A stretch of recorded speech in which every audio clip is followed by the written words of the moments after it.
जितनी तेजी से हिंदुस्तान में नई तकनीक आती है, उतनी ही रफ्तार से पुरानी तकनीक को दरकिनार भी कर दिया जाता है। लेकिन इस ई वेस्ट को ठिकाने लगाने के लिए कोई पुख्ता इंतजाम मौजूद नहीं है। यही है, ई वेस्ट आगे चलकर लोगों की सेहत के लिए बड़ा खतरा बन जाते हैं। हर साल 3,50,000 टन ई वेस्ट, 50,000 टन ई वेस्ट का आयात, लेकिन 90% रिसाइकलिंग अकुशल हाथों में मंडरा रहा है खतरा। जी हां, ये खुलासा किया centre for science and environment ने अपनी रिपोर्ट में।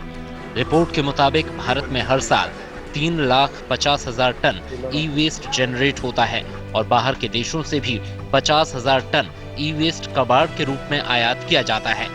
लेकिन इससे निपटने के इंतजाम के लिए सरकार ने सिर्फ एक कंपनी को नियुक्त किया है और 90% रिसाइकलिंग असंगठित यानी अकुशल हाथों के जरिए की जाती है। ये आंकड़े जो हमने इकट्ठे किए वो ये बताती हैं, पहला चीज़ कि हमारे देश में ई वेस्ट बहुत बड़ा प्रॉब्लम बनते जा रहा है।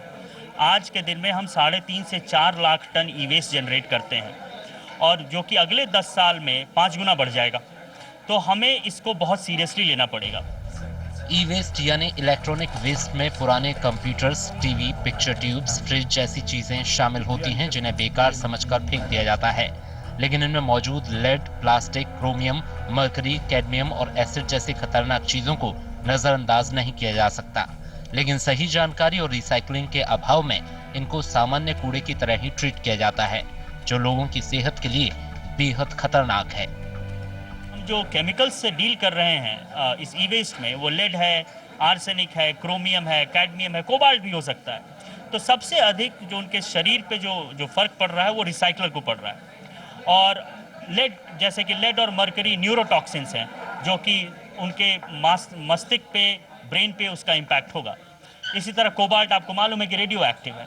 तो ये बहुत तरह से जो केमिकल्स जो हैं इस कंप्यूटर्स में और टेलीविज़न में, वो उनको इम्पैक्ट करेगा, उनकी हेल्थ को।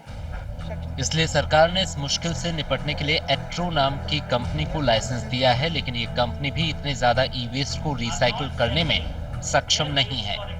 सीएसई का ये भी आरोप है कि एट्रो अपने काम को लेकर गंभीर नहीं है और ई वेस्ट को रिसाइकिल करने की जगह आगे बेच देती है। लेकिन एट्रो ने इन सभी आरोपों से इनकार किया है। मेरे हिसाब से पूरा आरोप बेसलेस है और गलत है। अटेरो एक इंडिया में मात्र कंपनी है जो रिसाइकिल करती है इलेक्ट्रॉनिक वेस्ट। हम ही इंटीग्रेटेड रिसाइकलिंग कंपनी है। हमने 35 करोड़ का टोटली ऑटोमेटेड प्लांट लगाया है।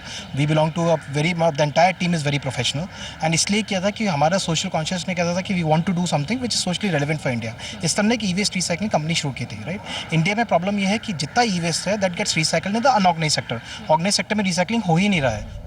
हालांकि ई वेस्ट की रिसाइकलिंग का मुद्दा काफी पुराना है और इसके गंभीर नतीजों से सरकार भी पूरी तरह वाकिफ है, लेकिन अभी तक इसके लिए कोई पुख्ता गाइडलाइंस नहीं बनाई गई है।